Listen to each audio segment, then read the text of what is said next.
Hola, ¿qué tal? Bienvenido a Mystic Class. Mi nombre es Diego y en esta ocasión vamos a resolver algunas preguntas del área de matemática del examen de admisión UNSA 2010. Este es un examen ordinario, segunda fase. Bueno, tenemos 9 preguntas que vinieron de matemática que vinieron en este examen, los cuales vamos a empezar a resolverlos enseguida. Ejercicio número 1 dice, indique la secuencia de verdad o falsedad de las siguientes proposiciones. Nos dan 3 proposiciones. La primera nos dice: para hallar los ángulos de un triángulo, conociendo sus 3 lados, se utiliza la ley de tangentes. Bueno, lo primero que tenemos que hacer, obviamente, para poder decir si es verdadero o es falso, es recordar que era la ley de tangentes, ¿no?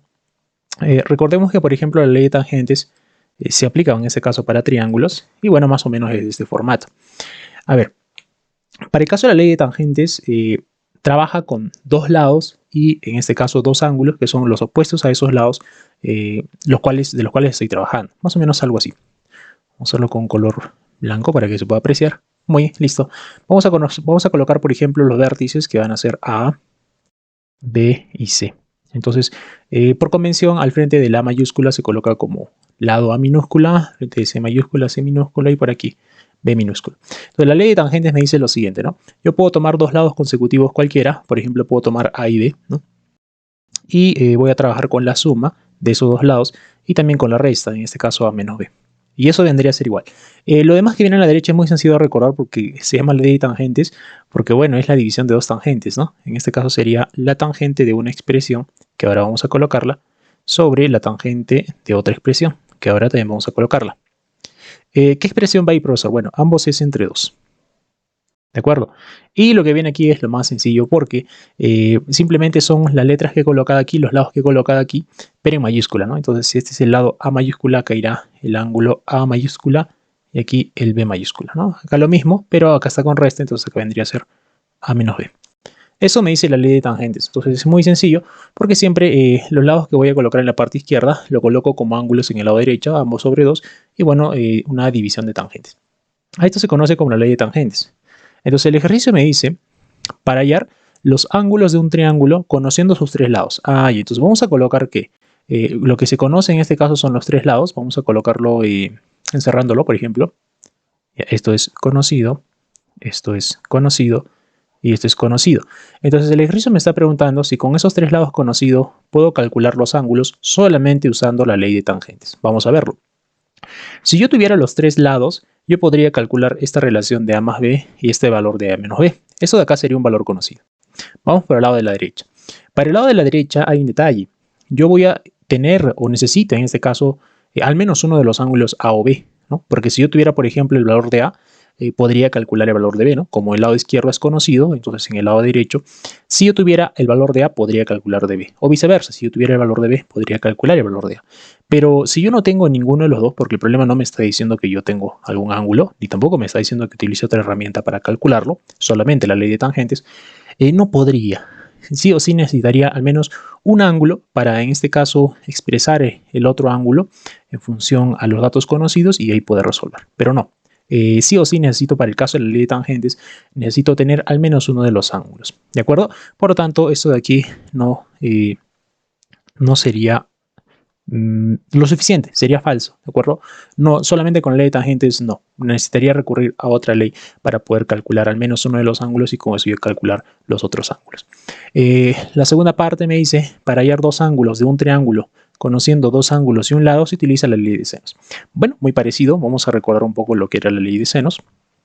Vamos a colocarlo, por ejemplo, por aquí. La ley de senos, bueno, creo que es más conocido, sobre todo por la parte de física. Tiene muchas aplicaciones y bueno, creo que ahí no vamos a tener muchos problemas, ¿no? Lo mismo, vamos a colocar, por ejemplo, los valores de... bueno, acá le hemos colocado A, ¿de acuerdo? Aquí le hemos colocado B, le hemos colocado C, aquí A minúscula, B minúscula y C minúscula, ¿de acuerdo? Entonces, la ley de senos me dice que yo puedo tomar 2 lados cualquiera y en este caso tengo que trabajar con los ángulos opuestos a esos 2 lados que yo voy a tomar. Por ejemplo, voy a tomar 2 lados cualquiera, por ejemplo tomo A y B. Entonces me dice que aquí voy a colocar A y el B lo voy a colocar aquí. Ambos lo voy a dividir sobre algo. ¿Sobre qué lo voy a dividir? Lo voy a dividir sobre el seno del ángulo que está opuesto a ese lado que se encuentra en la parte superior. Por ejemplo, acá yo tengo el lado A. el que se opone a este lado A, veamos, el que se opone al lado A vendría a ser este ángulo A. Por lo tanto, acá vendría a ser seno de A. Y el que se pone a B, bueno, el que se pone al lado B vendría a ser, en este caso, el ángulo B, ¿no? Que vendría a ser seno de B. Eso es la ley de senos. Entonces, el problema me está diciendo lo siguiente. Para hallar dos lados de un triángulo, conociendo dos ángulos y un lado. Ya, bueno, vamos a tener dos ángulos y un lado. Por ejemplo, vamos a tomar que este lado C sea el conocido, ¿de acuerdo? Y me está diciendo que tengo dos lados. Perdón, tengo dos ángulos y un lado. Bueno, el lado ya lo he marcado y ahora voy a tener dos ángulos. Escojamos cualquiera, ¿no? Al final de cuentas, el problema se tiene que acomodar el ejercicio. Muy bien, entonces tenemos lo siguiente. Tomemos, por ejemplo, este ángulo y este ángulo, ¿de acuerdo? Muy bien. Entonces, hay un detalle. Como yo tengo estos dos ángulos, según el ejercicio me está diciendo que yo voy a conocer dos ángulos y un lado. Como ya conozco estos ángulos, obviamente yo podría calcular cuánto vale el ángulo B, porque se supone que los tres ángulos suman 180, y como ya tengo conocidos A y C, obviamente podría calcular el valor de B, ¿no? Entonces, en realidad, si yo tengo dos ángulos conocidos de un triángulo, en realidad tengo los tres ángulos conocidos. Ahora, el problema me está diciendo que si con esos datos que me está dando, puedo calcular los otros dos lados que faltan. La respuesta es que sí, ¿no? Porque en la ley de senos yo me doy cuenta que ya tendría el seno de A y tendría el seno de B, porque son valores conocidos. El valor de A o el valor de B. Bueno, no hay ningún problema. Tú te das cuenta que yo necesito uno de los valores A o B para poder calcular, en este caso, por la ley de senos, ¿no? Pero hay un detalle, ¿no? Obviamente el valor de A yo lo puedo calcular con el valor de C, ¿no? Acá yo he relacionado A con B, pero obviamente también puedo relacionar A con C, ¿no es cierto? Utilizando la ley de senos. Ojo que no puedo salirme de, en este caso, utilizar solamente la ley de senos, ¿no? Eso es muy importante. Entonces, si utilizaría, por ejemplo, ya no con A y B, sino, por ejemplo, con A y C, tendría A y aquí C, entonces sería A sobre seno de A, ¿de acuerdo? Y acá sería C sobre seno de C. ¿Sí? También aplica la ley de senos agrupando A y C, ¿no? Entonces, seno de A y seno de C serían valores conocidos. El ejercicio me dice que tengo los tres ángulos conocidos. El valor de C lo tenemos conocido, aquí lo hemos marcado que es un valor conocido, y con eso podríamos calcular el valor de A, ¿no? Entonces, con eso, ¿podemos calcular el valor de A? Sí, y por consecuencia, de la misma forma también podría calcular el valor de B. Por lo tanto, esto sí es suficiente, sí es verdadero. Si solamente usando ley de senos, si es que me dan un lado y dos ángulos, sí es posible calcular los otros dos lados. Finalmente, la tercera me dice la mediana de un triángulo sobre el lado A opuesto al ángulo A está dado por esa expresión. Primero vamos a colocar nuestro gráfico, ¿de acuerdo? Algo más o menos así. Muy bien, algo por aquí. Y vamos a colocar nuestros tres lados. Por ejemplo, colocamos lo siguiente. Este va a ser A, este va a ser B, este va a ser C. B mayúscula, C mayúscula y A mayúscula. Entonces, el ejercicio me está mencionando lo siguiente, ¿no? Me está diciendo la mediana M de un triángulo sobre el lado A opuesto al ángulo A. Bueno, entonces vamos a dibujar la mediana, ¿de acuerdo? Que en este caso se opone al ángulo A. Entonces, a ver, más o menos vendría a ser esta. Vamos a hacerlo con un color medio blanco para que podamos notar la diferencia. Pues ahí lo tenemos, ¿ya? Ahí estaría nuestra mediana, ¿no? Me dice que es la mediana, en este caso, que está opuesto, la mediana que cae al lado opuesto al ángulo, ¿no es cierto? Eso me dice, ¿verdad? Mediana M de un triángulo sobre el lado A. Claro, obviamente el lado A es el que está al frente del ángulo A mayúscula. Y me dice que esta mediana vale M, ¿no? Entonces, me dice cuál es la relación. Yo veo que en la relación tengo a M, a C y a B. A ver, tengo a A, tengo a C, ¿de acuerdo? Tengo también a M y tengo a B. Entonces yo me doy cuenta que voy a trabajar en ese triángulo. Ya, ¿qué hay interesante aquí? Bueno, me doy cuenta que tengo ahí prácticamente, bueno, este valor de A sería de todo, ¿no? Entonces este debería ser A medios, ¿no? Muy bien, para ser preciso, ¿no? Muy bien. Entonces en ese triángulo tengo todos los lados, ¿no? Tengo los tres lados y además tengo un ángulo. Bueno, hay que recordar que ahí puedo aplicar en este caso el famoso... la famosa ley de coseno, ¿no? Entonces, si yo aplicaría ley de cosenos, más o menos me quedaría algo así. Sería en este caso m al cuadrado, ¿no? M al cuadrado es igual a medios elevado al cuadrado más c cuadrado, ¿de acuerdo? Más c cuadrado. Ahora, recordemos que luego lo que viene es la combinación de los dos términos que colocaba aquí, ¿no? En este caso vendría a ser a medios, ¿de acuerdo? Aquí vendría a ser luego el valor de C, ¿no? Que es la variable, y luego lo multiplicaba por el coseno del ángulo que forman ellos dos, ¿no? A medios y C. Pero A medios y C en este caso forman el ángulo B. Ahora me falta el signo de aquí. Bueno, recordemos que para este caso el signo que se colocaba aquí era el signo más. Muy bien. Listo, con eso yo tendría en este caso mi ley de cosenos. Hay un detalle, ¿no? Se coloca más en este caso cuando el ángulo es obtuso, ¿no es cierto? Cuando es mayor que 90. Pero en términos generales vamos a colocar el formato, ¿de acuerdo? Que es con menos, ¿no? Que es en general para cualquier ángulo, ¿no? Porque luego se acomoda el signo simplemente con el valor del coseno. Ya vamos a colocarle con su valor real, menos. ¿Ya? Para no generar confusión. Bueno, entonces eso de acá es la ley de cosenos. Entonces yo me doy cuenta que busco el formato, a ver, m cuadrado está bien, c cuadrado está bien. Acá es el detalle, ¿no? Acá está como a cuadrado, pero en realidad es a medios al cuadrado. ¿Sí? Y acá lo mismo, ¿no? Acá aparece, está muy bien, menos, el a está bien, acá, perdón, acá me falta el 2, ojo que es 2 veces el producto, pero aún así no se parece, ¿no? Porque como este es a medios, el 2 con el 2 se cancelaría y me quedaría a por c, ¿no? Y acá dice 2 veces a por c. Por lo tanto, eso sería falso, ¿no? Muy bien. Listo. Y bueno, nuestra secuencia sería en este caso falso, verdadero, falso. ¿Ya? Falso, verdadero, falso. La clave sería la alternativa C. Vamos con el siguiente ejercicio que nos dice lo siguiente. En el conjunto de los números reales tenemos que A vale raíz de 5 menos 1, B vale raíz de 3 menos 1, indique la secuencia de verdad o falsedad de las siguientes proporciones. Bueno, acá tenemos una pregunta bastante rápida. Nos dan dos valores, que en este caso son raíz de 5 menos 1. Recordemos que para el caso de las raíces se puede calcular de manera aproximada, ¿no? Por ejemplo, la raíz de 5, aproximadamente 2, tantos, 2, y algo, ¿no? Entonces 2, y algo menos 1 es 1, tantos. No es necesario saber el valor exacto, solamente valor aproximado, ¿no? Entonces el valor de B lo mismo, es raíz cuadrada de 3 menos 1. La raíz cuadrada de 3 es 1, tantos, ¿no? Entonces 1, tantos menos 1, eso me daría 0, tantos. Entonces obviamente yo me doy cuenta que a simple vista el valor de A es mayor que B, ¿no? Entonces, bueno, vamos a ver, ¿no? ¿Qué nos dice el ejercicio? Nos dice, A es mayor que B. Bueno, sí, puedo apreciar de que A es 1, tantos y B es 0, tantos, ¿no? Bueno, entonces eso sería verdadero. ¿B es mayor que A? Bueno, eso es falso porque es lo contrario de la parte de arriba. ¿A es igual a B? No, eso no es cierto. ¿De acuerdo? Son distintos. El A es mayor, ¿no? Es 1, tantos y el B es 0, tantos. Y luego me dice, no se puede determinar ninguna relación entre A y B. Eso es falso, sí se puede. Acabamos de hacerlo, ¿no? A es mayor que B. Por lo tanto, la secuencia sería la primera verdadera y todos los demás falsos, ¿no? Sería la alternativa. Muy bien, problemita muy rápido. Vamos con la siguiente. Resolver la desigualdad. Para este ejercicio, cuando hablamos nosotros de logaritmos, vamos a colocar nuestra teoría, ¿de acuerdo? Cuando nosotros hablamos de logaritmos, hay que recordar lo siguiente. Cuando yo tengo, por ejemplo, logaritmo en base m, ¿de acuerdo? De a, y yo, por ejemplo, tengo que esto es mayor que el logaritmo en base m de b, acá hay un detalle, ¿no? Si yo me doy cuenta que ambos tienen la misma base y me doy cuenta que el logaritmo de la izquierda es mayor que el logaritmo de la derecha, aparentemente lo que da ganas de hacer es lo siguiente, ¿no? A mayor que b, ¿no? Eso me diría el razonamiento, comparando. Y eso en cierta parte está bien, pero siempre y cuando se cumpla una condición. Si m es mayor que 1. Si es que la base es mayor que 1, está bien el razonamiento que hemos podido observar o deducir, ¿no? Que la lógica nos mandaría. Pero hay un detalle, eso no siempre se cumple. ¿Por qué? Porque si es que pasaría, ¿de acuerdo? De que la base m está entre 0 y 1, ¿de acuerdo? Pasa lo contrario. A no es mayor que B, es lo contrario.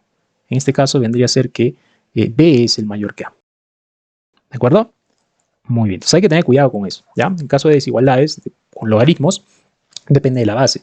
Si la base es mayor que 1, no hay problema, sigue la lógica, ¿no? A mayor que B. Pero si es que la base está entre 0 y 1, se cumple lo contrario. ¿De acuerdo? Eso es básicamente por el cálculo del logaritmo.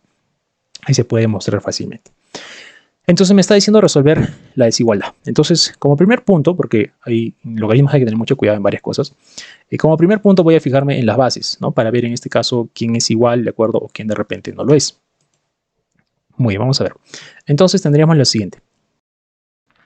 A ver, la base en este caso es un cuarto, ¿ya? Y un cuarto, ojo que un cuarto está entre 0 y 1, ¿no? Claro, un cuarto es 0,25, entonces está entre 0 y 1. Entonces nos encontramos en ese segundo caso. ¿De acuerdo? En el caso en que la base está entre 0 y 1. Entonces, ¿qué se cumple? Se cumple lo contrario de la lógica. Entonces, si yo tengo que el logaritmo de la izquierda es mayor que el logaritmo de la derecha, no vamos a decir que x más 5 es mayor que 15, sino lo contrario, ¿no? Entonces, tendríamos en este caso de que x más 5, ¿de acuerdo? Ya no sería mayor, sino lo contrario sería menor que el valor que tengo aquí, que es 15. Y resuelvo y me queda que x es menor que 10. Ahí tengo mi primera parte. ¿Por qué esa no es la respuesta? Bueno, por una simple y llana razón, porque el logaritmo tiene varias condiciones. Cuando yo tengo, por ejemplo, el logaritmo, ya eso vamos a colocarlo como observación, también como observación, cuando yo tengo, por ejemplo, el logaritmo de a en base b, acá hay varios detalles. El primero es que tanto a y tanto b tienen que ser positivos, mayores que 0. Y además hay una tercera, en este caso, condición que tiene que cumplirse para los logaritmos, de que la base tiene que ser diferente de 1. ¿De acuerdo? Esas recordemos que son las tres condiciones para los logaritmos. Entonces, con la base no hay ningún problema, es un cuarto, es mayor que 0, es diferente de 1, no hay ningún problema. El detalle estaría acá con el número, ¿no? En este caso el número tenemos que es x más 5, pero tenemos que asegurar de que ese x más 5 tiene que ser mayor que 0. Por lo tanto, de ahí podemos sacar conclusión de que x tiene que ser mayor que menos 5. Muy bien, ahora ya que tenemos, de acuerdo, nuestras dos condiciones, vamos a calcular la intersección. Entonces, la intersección de que x es menor que 10 y que x es mayor que 5, obviamente sería de que x pertenece, en este caso, de menos 5, porque es mayor que menos 5. ¿Hasta dónde? Bueno, hasta el 10, ¿no? Porque me dice que x es menor que 10. Por lo tanto, esto sería la intersección de x menor que 10 y x mayor que menos 5. Buscamos nuestra clave, y nuestra clave en este caso sería la alternativa E, ¿no es cierto? De menos 5 hasta el 10 abierto en ambos extremos. Muy bien, vamos con el siguiente. Número 4. Ejercicio número 4 es un ejercicio de ecuaciones, de acuerdo, cuadráticas, en las cuales hay teoría muy interesante. Vamos rápidamente. 2 más 3i es solución de la ecuación. Acá hay un detalle importante. Cuando yo tengo una ecuación cuadrática y, por ejemplo, una raíz es de esta forma, de acuerdo, vamos a colocar x1, 2 más 3i, se cumple que la otra raíz, la segunda raíz, es el conjugado de esta, ¿no? Es 2 menos 3i. ¿De acuerdo? Bueno, se puede deducir rápidamente de la fórmula general, ¿no? Porque en la fórmula general, si es que el término que está dentro de la raíz sale imaginario, obviamente no se va a poder simplificar con los términos de delante. Y bueno, obviamente una raíz va a tener con signo más y el otro con menos. Son conjugados, ¿no? Por eso más o menos se puede deducir por qué tienen ese formato. Entonces, ya tengo las dos raíces. Es algo importante, ¿no? Me está diciendo, a ver, 2 más 3i es solución de la ecuación. Y tenemos C el número complejo Z A menos B. Ah, bueno, me está pidiendo calcular el valor de A y B, en pocas palabras, ¿no? Bueno, ¿cómo le hacemos aquí? Hay varias formas. Primero vamos a calcular dos cosas. Vamos a calcular, por ejemplo, la suma y el producto de raíces. Ya, aquí calculamos suma y producto de raíces. ¿Por qué? Porque está fácil, ¿no? Mira, suma de raíces x1 más x2, se cancelan los 3i's y me queda 4. El producto de raíces también está muy rápido, ¿no? x1 por x2. Si yo multiplico 2 más 3i por 2 menos 3i, ojo que eso me va a dar diferencia de cuadrados, ¿no? Vamos a colocarlo por aquí como observación. x1 por x2, eso me va a dar 4 menos 3i al cuadrado. Pero hay un detalle, ¿no? 3i al cuadrado es 9i cuadrado. Pero recordemos que 9i cuadrado es menos 9i, porque i cuadrado es menos 1. Entonces, como me va a quedar menos 9, con este menos me va a quedar más. Entonces me va a quedar como 4 más 9, donde eso vale 13, ¿no? Porque recordemos que i al cuadrado es equivalente a menos 1, ¿no? En caso de los números imaginarios. Entonces, el producto de raíces, ¿de acuerdo? x1 por x2 sería en este caso 13. Ya, esto es lo importante. Esto vamos a remarcarlo porque vamos a usarlo a continuación. Como ya tengo la suma de raíces y el producto de raíces, que son números conocidos, 4 y 13, eso me va a servir para calcular los valores de i y b. ¿Por qué? Porque recordemos que cuando yo tengo una ecuación cuadrática, ¿de acuerdo? Por ejemplo, de la forma ax cuadrado más bx más c igual a 0, se cumple de que la suma de raíces, x1 más x2, vendría a ser igual a menos b sobre a, ¿no? Depende de los coeficientes. Y además de que el producto de raíces, x1 por x2, vendría a ser igual a c sobre a. Entonces, eso es lo que vamos a usar ahora. ¿Por qué? Porque nosotros hemos calculado ya la suma y el producto y eso lo podemos expresar en función de los coeficientes. Entonces resolvemos, me quedaría x1 más x2. Nosotros ya habíamos calculado que eso vale 4. Pero ahora, a partir de la ecuación cuadrática que tenemos, que vendría a ser esta principalmente, ax cuadrado más bx más 26 igual a 0, vamos a calcular la suma de raíces. La suma de raíces sería menos b sobre a, literalmente, ¿no? Menos b sobre a, ¿no? Porque tenemos que el coeficiente cuadrático es a y el coeficiente lineal es b. Ahora vamos con el producto de raíces. x1 por x2. Oye, según la teoría que te he mencionado, El producto de raíces vendría a ser en este caso C sobre A, que es el término independiente, que en este caso es 26 sobre A, ¿no? Igual a 26 sobre A. Oye, pero ese valor de producto de raíces ya lo habíamos calculado, no sé si te recuerdas, ¿no? Aquí está, mira, vale 13. Oh, qué sorpresa. Y con eso ya podemos calcular el valor de A. Entonces analizamos esta ecuación y bueno, rápidamente podemos deducirle que A vale 2, ¿no? Muy bien, entonces A vale 2. Claro, ¿no? Porque 26 entre 2 sería 13 y cumple, A vale 2. Y obviamente si es que A vale 2 ya puedo calcular de aquí el valor de B. Porque tengo 4 es igual a menos B sobre A.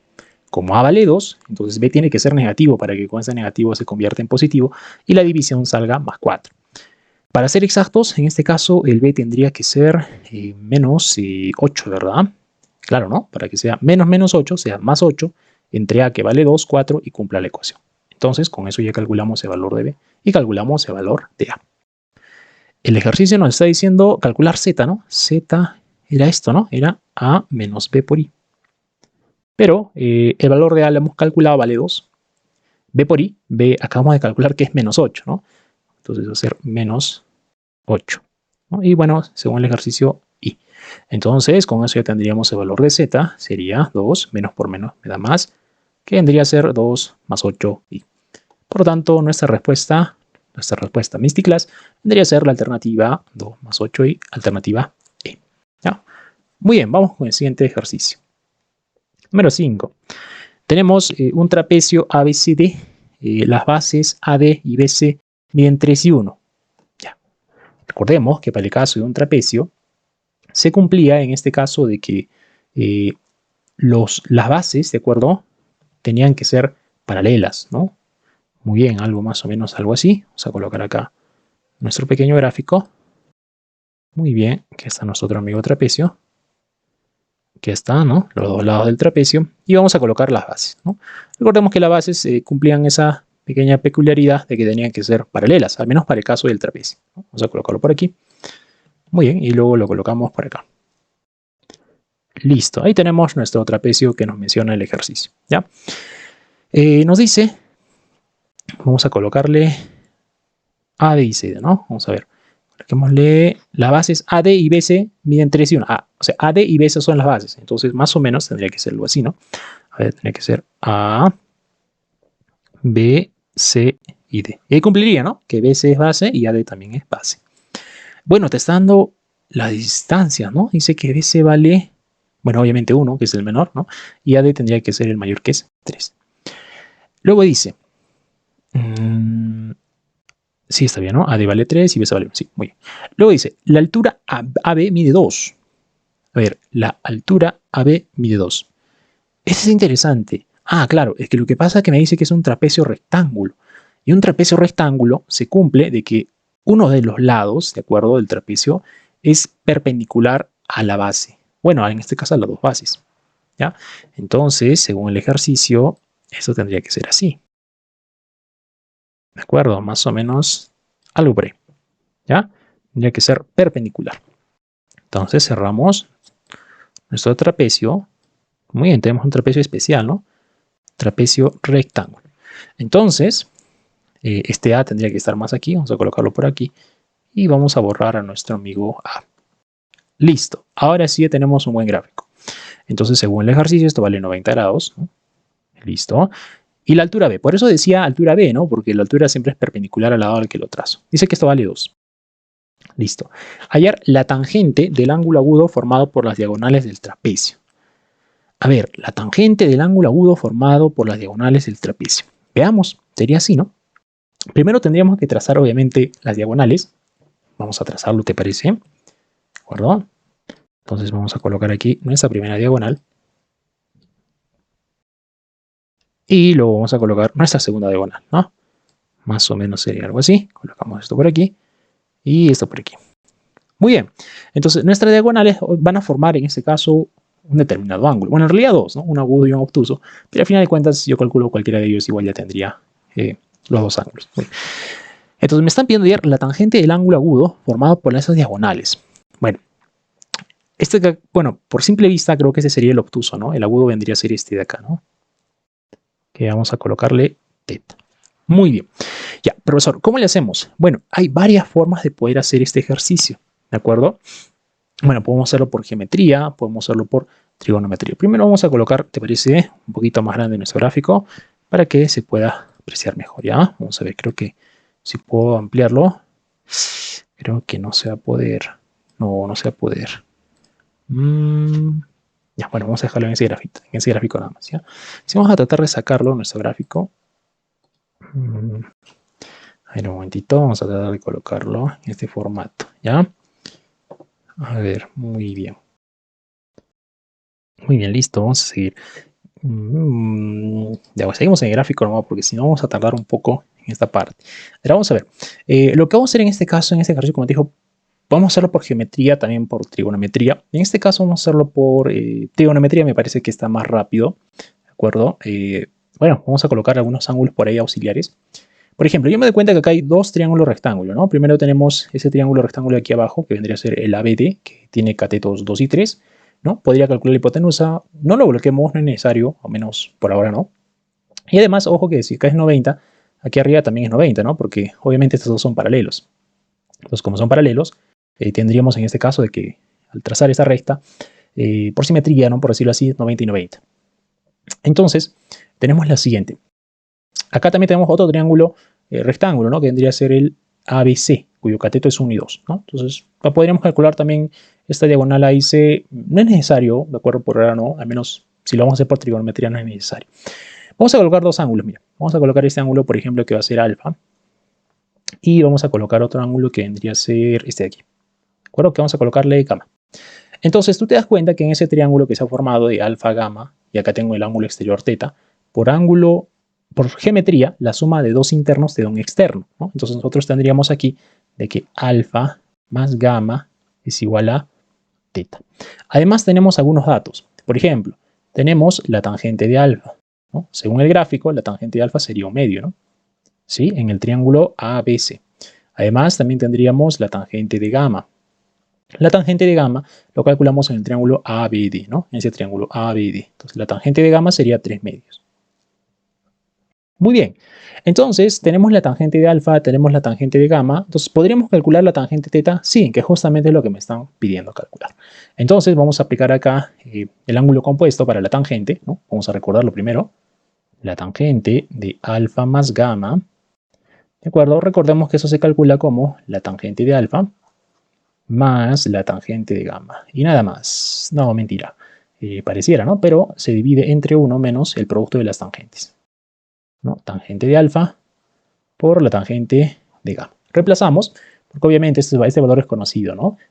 Alfa más gamma es teta, ¿no? Entonces colocamos por aquí tangente de teta. Y eso vendría a ser igual. Tangente de alfa ya lo habíamos calculado, era un medio, ¿no? Tangente de gamma era 3 medios, ¿no? Sobre 1 menos el producto, que vendría a ser un medio por 3 medios. Desarrollamos. Esto está rápido, creo que sale 2, ¿no? Un medio más 3 medios. Y esto de aquí, a ver, sería 1 menos 3 cuartos. 1 menos 3 cuartos sería un cuarto. Ojo que debajo del 12 sobreentiende que hay un 1. Y bueno, aquí coloco el 1 cuarto que resulta de la parte del denominador. Aplicamos, en este caso, la doble C, ¿no? Me quedaría en este caso tangente de teta. La doble C, el famoso cienciano, ¿no? Bueno, sería 2 por 4 sería 8. Los extremos de arriba, 8. Y los del medio sería 1 por 1, 1. Que simplemente sería 8. Por lo tanto, con eso tendríamos nuestra respuesta, sí, nuestra respuesta Misty-Class vendría a ser 8, ¿no? La tangente que forman las diagonales vendría a ser 8. Como te digo, había varias formas de poder hacerlo. Lo hemos hecho en este caso por trigonometría, pero también se podía por geometría, ¿no? Calcular las diagonales y aplicar un poco de geometría. Vamos con el ejercicio número 6. En el gráfico mostrado, ABCD, ¿de acuerdo? ABCD, es un cuadrado, ¿no es cierto? ABCD es un cuadrado, ¿no? El S parece que se ha colado por ahí, ¿de acuerdo? En el segundo gráfico ABCD es un cuadrado. Encontrar el área de la región BEF, sabiendo que AB, eso es importante, vamos colocándolo, ¿de acuerdo? Acá tenemos de que AB vale 12, muy bien, ya tenemos con eso el lado del cuadrado. Obviamente eso también vale 12, ¿no? Porque es un cuadrado, todos son iguales. Muy bien, todos los lados son iguales. No puedo asegurar que esté la mitad, ahí vamos a verlo. Y te dice, a ver, vale 12. Y es punto, sí te dice que es punto medio, ¿no? Entonces, como es punto medio, esto vendría a ser 6 y esto también vendría a ser 6. Y listo, te están pidiendo calcular el área de la región sombreada. Muy bien, vamos entonces con este ejercicio. Este ejercicio también se puede hacer de varias formas, ¿de acuerdo? Podemos hacerlo en este caso por geometría, también podemos hacerlo por razonamiento matemático. Bueno, vamos a ver en este caso, creo que el camino más corto sería hacerlo por razonamiento matemático, ¿de acuerdo? Muy bien. Sí, vamos a hacerlo por ese método. A ver, entonces tendríamos lo siguiente, a ver, bueno, para eso hay que recordar lo siguiente, en algunas propiedades, por ejemplo, de razonamiento matemático para ser exactos en un cuadrado. Bueno, vamos a recordar lo siguiente, vamos a colocar por acá nuestro pequeño gráfico y vamos a tener un cuadrado, ¿de acuerdo? Más o menos, algo por ahí, ¿ya? Muy bien, entonces vamos a recordar lo siguiente. Si es que en un cuadrado yo, por ejemplo, voy a trazar la diagonal, como lo tengo en este ejercicio, por ejemplo, aquí trazo esta diagonal, muy bien, y luego voy a trazar, no una diagonal, ¿no? Sino es como si fuera una diagonal, ¿no? Pero no llega en este caso al otro extremo, sino al punto medio de este lado, ¿no? Entonces, recordemos en este caso de que esta región que se forma por aquí, ¿de acuerdo? Vamos a verla. Muy bien, esta región que se forma, este pequeño rectangulito, ¿de acuerdo? Es igual a un veinteavo de, perdón, es un doceavo, perdón, lapsus, perdón, es un doceavo, ¿de acuerdo? No quiero escribir bien esto, a ver, un momentito. Ya, muy bien, ahora sí ya está borrado. Ya, muy bien, borramos esta partecita. Listo, se pone un poco terco mis lápices. A ver. Entonces, de acuerdo, eso vendría a ser un doceavo, ¿de acuerdo? Un doceavo del área total. Que obviamente, en este caso, yo sí puedo calcular el área total, ¿no? Porque si tengo las dimensiones, en este caso, el ejercicio me daba, ¿de acuerdo? Como dato, el lado, que en este caso es 12, entonces yo puedo calcular el área total, ¿no? Entonces vamos a colocar aquí que el área total, por cierto, como el lado vale 12, entonces el área vendría a ser 12 al cuadrado, ¿no? Que vendría a ser 144. Por lo tanto, esta pequeña región que vamos a pintarlo por aquí, ¿de acuerdo? ¿Esta de qué? Vendría a ser un doceavo, ¿no es cierto? Por lo tanto, vendría a ser la doceava parte de 144, qué coincidencia, ¿no? Justo tiene para poder sacar doceavo, ¿no? Y eso vendría a ser 12. Por lo tanto, ya tengo que esta pequeña región de aquí es 12, ¿no? Vamos a colocarlo por aquí con un color, por ejemplo, verde. Este es 12 unidades cuadradas. Creo que está, bueno, claro, están unidades, ¿no? 12 unidades cuadráticas, ¿ya? Entonces, con eso ya es más que suficiente. ¿Por qué? Porque nosotros tenemos, de acuerdo, que obviamente esta diagonal va a partir a toda la región, ¿de acuerdo? En dos áreas iguales, ¿no? Esta diagonal, ¿de acuerdo? Entonces, si todo vale 144, yo tendría que toda esta región que está por aquí, todito esto, vendría a ser de 72. Y por cierto, si es que esto de arriba es 72, lo de abajo es también 72. Pero hay un pequeño detalle, mira. Si te das cuenta, en el ejercicio tenemos trazada esta pequeña línea, ¿no? Que es muy especial, porque está cayendo justo en el punto medio. ¿Sí o no? Entonces, como cae justo en el punto medio, en este caso, esta región que se encuentra por aquí, ¿de acuerdo? Y esta región que voy a colocarlo punteada, tendrían que tener la misma área, ¿no es cierto? ¿Por qué? Porque obviamente ambos comparten la misma altura que vendría a ser esta distancia y está justo en dos lados igual, ¿no? Recordemos que cuando tenemos este caso de un triángulo que tiene la misma altura, las áreas son proporcionales a los lados que tienen, ¿no? En ese caso, como son lados iguales, obviamente esta región de aquí, ¿de acuerdo? Vendría a ser igual a esta región de aquí, ¿no? Esta región de líneas blancas vendría a ser igual a la región de puntitos. Entonces, si ya de por sí la mitad era 72, entonces acá lo vuelvo a partir en 2, entonces esta región de acá vendría a ser ¿de cuánto? De 36. Entonces colocamos eso. Entonces tendríamos que esto sería 36 unidades cuadráticas. Entonces, si es que esto vale 36 unidades cuadráticas, obviamente este otro triángulo PED también tendría que ser de 36, pero ya tengo 12. Entonces, como ya tengo 12, lo que falta para completar los 36 vendría a ser 24 unidades cuadráticas, ¿no? Y eso es lo que me están pidiendo justo esa región, por lo tanto nuestra respuesta sería la alternativa C. Muy bien, entonces como para recordar un poco el tema de regiones sombreadas, ¿no? Muy bien, siguiente pregunta, número 7. Al resolver la desigualdad 3 sobre x menos 1 mayor que 3 sobre x más 2, se obtiene el conjunto de solución de ese formato. Bueno, vamos a calcular. A ver, más o menos sería así. Tenemos 3 sobre x menos 1. Todo eso mayor o igual que 2 sobre x más 2. Recordemos que para el caso de las inecuaciones no podemos pasar a multiplicar o dividir así por así algunas expresiones porque no conocemos el signo, ¿no? En las inecuaciones, si yo paso a multiplicar un número negativo, yo debería cambiar el sentido de la desigualdad. Entonces hay que tener bastante cuidado en esa parte. Entonces, no vamos a pasar a multiplicar el x más 2, obviamente no, porque no conocemos su signo, pero lo que sí podemos hacer, por ejemplo, es pasar a restar. Tendríamos 3 sobre x menos 1 menos 2 sobre x más 2. Eso sí es posible, ¿no? Las inecuaciones sí me permiten hacer eso. Aquí, bueno, puedo realizar una suma de fracciones, no hay ningún problema, puedes hacerlo. Aplicamos acá la carita feliz, ¿no? Este con este y carita feliz. Bueno, luego multiplicamos, me quedaría 3 por x más 2, que vendría a ser 3x más 6, x menos 1 por menos 2, que vendría a ser menos 2x más 2, ¿no es cierto? Todo eso dividido sobre el producto de x menos 1 por x más 2, que no lo multipliques, ¿no? Al final de cuentas, como vamos a aplicar puntos críticos, no es necesario que lo multipliques. Desarrollamos, 3x menos 2x me queda x, más 6 más 2 me queda más 8, y todo eso dividido sobre x más 1 multiplicado por x más 2. Muy bien, todo eso mayor e igual que 0. Ahora aplicamos el método de puntos críticos. Entonces, si aplicamos el método de puntos críticos, tendríamos aquí punto crítico menos 8, acá punto crítico menos 1, ¿no? Cada uno de ellos igual a 0. Recordemos que eso se hace en el método de puntos críticos.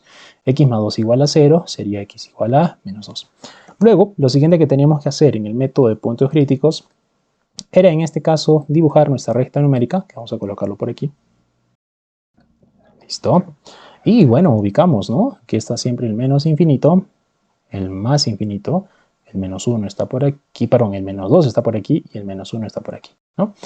Luego lo que hacíamos era colocar los campos, ¿no? Siempre de derecha a izquierda empezábamos con más, intercalábamos menos, más y así si hubiera más campos. Luego escogemos qué campo es nuestra solución. Nosotros tenemos de que la expresión x más 8 sobre x más 1 por x más 2 es mayor o igual que 0. Bueno, los números mayores o iguales que 0 son los positivos. Por lo tanto, voy a tomar el campo positivo. Muy bien. Ojo que en infinito siempre es abierto, ¿no? Recordemos eso. Y que estos extremos dependen de la expresión. Cuando yo tengo k igual, los puntos que se encuentran en el numerador son cerrados. Entonces, en este caso, menos 8 sería cerrado. Ah, perdón, me faltaba colocar el menos 8. Perdón, lapsus, lapsus. Vamos a corregir ese pequeño detalle. Me comí el menos 8. Muy bien. Ya, ahora sí, ya. Muy bien, me había olvidado del amigo 8. Listo, a ver, acá sería menos 8, menos 2 y menos 1. ¿Ya? Bueno, lo corregimos rápidamente. Nos hemos dado cuenta a tiempo. Y ahora sí colocamos nuevamente nuestros signos de derecha a izquierda, empezando por más, menos, más y menos, ¿no? Tomamos en este caso, bueno, ya dijimos, ¿no? Que esta expresión te dice que es mayor o igual que 0, y esos son los valores positivos. Por tanto, tomamos el campo positivo, que bueno, aquí va a cambiar mi conjunto solución, que vendría a ser esto. ¿Sí? Recordemos que los extremos siempre van abiertos. Perdón, los extremos, claro, infinitos siempre van abiertos. Ahora sí, cuando yo tengo una igualdad aquí, mayor e igual o menor igual, los puntos que se encuentren en el numerador siempre son cerrados. Por ejemplo, aquí es cerrado en menos 8, que hace rato quise colocarlo, pero me olvidé de colocarlo, ¿no? Por eso me noté que no estaba. Y los puntos que están en el denominador siempre son abiertos. Entonces este menos 2 y este menos 1 siempre abiertos. Por lo tanto, ya tendríamos mi conjunto de solución, que sería del menos 8 cerrado hasta el menos 2 abierto, y todo es unión con el menos 1 abierto hasta el más infinito. Mira, le he colocado algo así ya. Bueno, abierto también. Comparamos nuestro ejercicio, ¿de acuerdo? Tendríamos algo más o menos así, ¿no?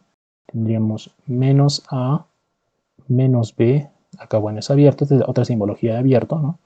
Unión, en este caso de menos K hasta el más infinito, ¿no? Abierto también. Comparamos, en este caso tendríamos que A vendría a ser 8, B vendría a ser 2, vendría a ser, y K vendría a ser 1.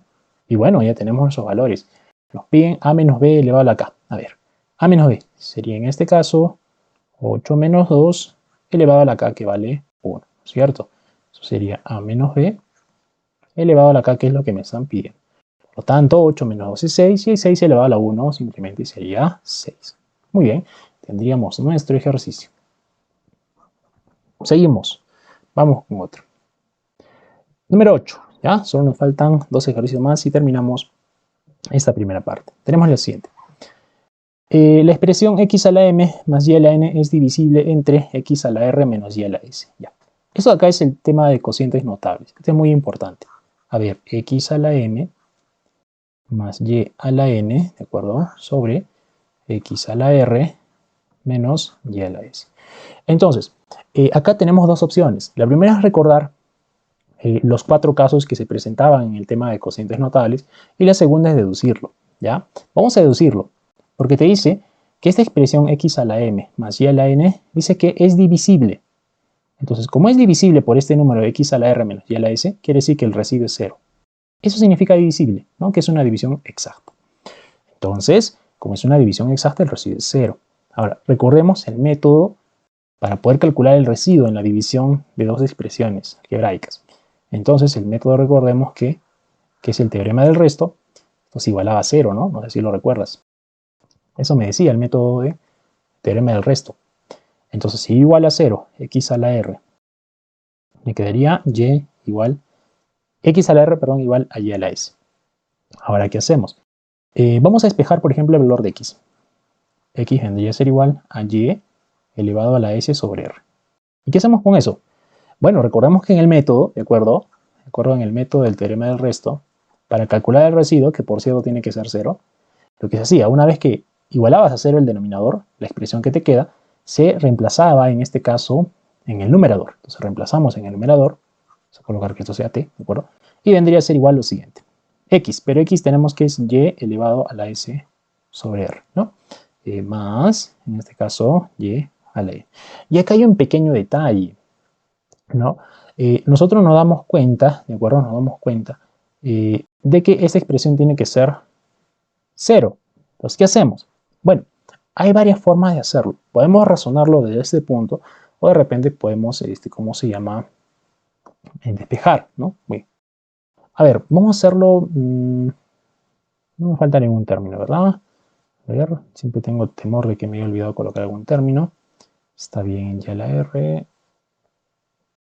Sí, ¿verdad? Creo que me comí un término por ahí. Claro, aquí me comí un término.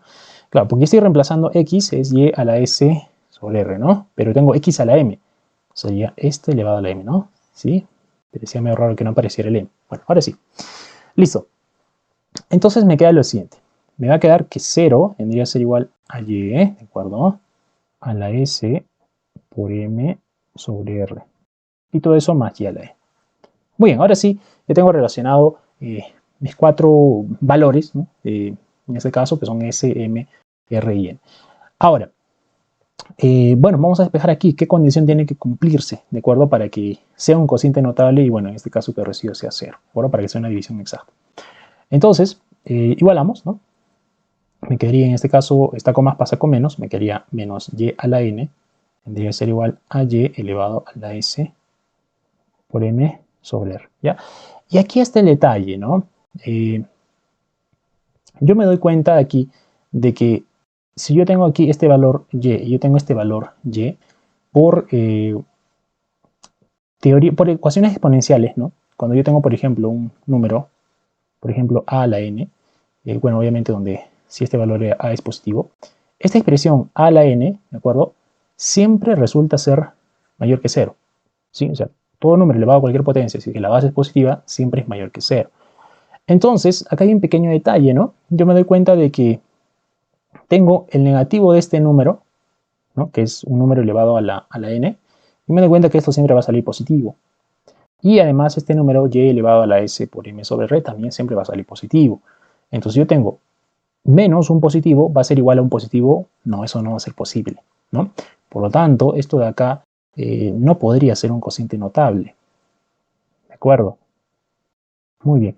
Y que por cierto es el caso en el cual no era cociente notable. Recordemos que la combinación más menos no era un cociente notable, ¿no? Y bueno, lo cual lo hemos verificado aquí, ¿no? Que no es posible de que en este caso la suma de esos dos términos pueda dar 0. No es posible.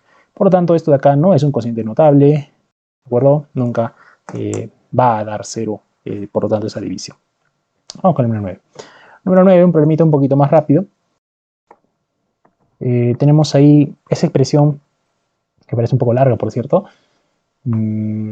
Bueno, miramos rápidamente de que hay una expresión que se repite. La expresión que se repite es A más C, no sé si te fijas, ¿no? A más C, A más C, también A más C, A más C, ¿no? Esa es la expresión que se repite.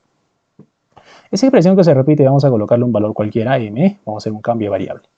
Reemplazamos, en lugar de colocar A más C, voy a colocar M, me quedaría M más B, por, en lugar de colocar A más C, coloco M, me quedaría menos B sobre, muy bien, abajo me quedaría A más C, dijimos que era M, ¿verdad? Más B por I, y todo eso multiplicado por A más C, que dijimos que vamos a colocarle M, menos B por I. Ah, cierto, aquí es más, ¿no? Ah, qué interesante, mira, me va a quedar, bueno, acá vamos a borrar un poquito, para que entre nuestro amigo positivo, lo he colocado un poquito apretado. Muy bien, vamos a colocarlo por aquí, listo, y listo. Entonces acá me doy cuenta que este está elevado al cuadrado y este también está elevado al cuadrado. A eso me suena el famoso leyendre, ¿no? Vamos a aplicar leyendre. Bueno, primero resolvemos lo de arriba. En la parte superior me quedaría lo siguiente, ¿no? Que tenemos que esto es Q. Q. En la parte superior me quedaría diferencia de cuadrados. M cuadrado menos B cuadrado. Y en la parte inferior sería leyendre, ¿no? Sería el caso de 2 veces la suma de cuadrados, ¿no? Sería en este caso 2 veces M cuadrado más B por I elevado al cuadrado, ¿no? Muy bien, desarrollamos eso. Esto de acá es una diferencia de cuadrados. Vamos a dejarlo, creo, ¿no? Porque creo que va a salir la misma expresión abajo. A ver, acá me quedaría 2, acá me queda M cuadrado. Sí, mira, porque yo tengo I cuadrado, pero I cuadrado es menos 1. Me quedaría B cuadrado por menos 1 sería menos B cuadrado, ¿no? Incluso acá el ejercicio lo menciona, y vale raíz de menos 1. Entonces, mira qué sorpresa, se va y se va, ¿no? Entonces me queda que Q vale 1/2. Qué interesante, ¿no? Muy bien. Y con eso tendríamos nuestra respuesta. Muy bien, chicos, espero que les haya servido la sesión del día de hoy. Hemos resuelto 9 ejercicios de un examen de admisión. Lo hemos hecho de forma pausada, explicando ciertos teoremas, ¿de acuerdo? Cierta parte de teoría. Y bueno, espero que les sirva. Nos veremos en otro video en el cual haremos la solución de las preguntas de física de este mismo examen. Nos vemos, chicos, cuídense y muchas gracias por su atención. Saludos, nos vemos, hasta luego.